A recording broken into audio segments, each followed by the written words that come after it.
ఇక ముంబై మేయర్ పీఠం ఎవరిదో ఇవాళ తేలిపోనుంది. ముంబై కార్పొరేషన్తో పాటు మహారాష్ట్రలోని మరో 28 మున్సిపల్ కార్పొరేషన్ ఎన్నికల ఫలితాలు ఇవాళ విడుదల కానున్నాయి.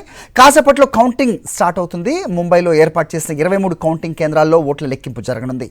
దీంతో ఎన్నికల ఫలితాలపై అభ్యర్థుల్లో ఉత్కంఠ నెలకొంది.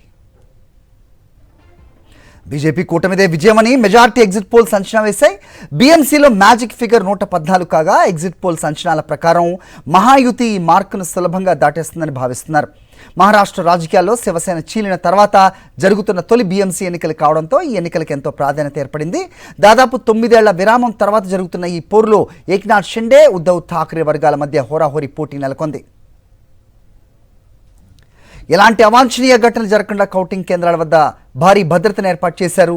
సీసీ కెమెరాలతో నిఘా పెట్టారు. ఉదయం 11 గంటలకల్లా ఫలితాల సరళిపై ఒక స్పష్టత వచ్చే అవకాశం ఉంది. సాయంత్రానికి పూర్తి ఫలితాలు వెల్లడవుతాయని అధికారులు చెబుతున్నారు.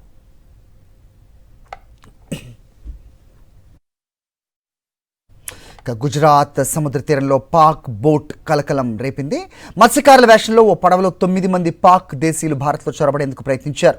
రాత్రి భారత్ కోస్ట్ గార్డ్ గస్తీ నౌక అరేబియా సముద్రంలో నిఘాలో ఉంది.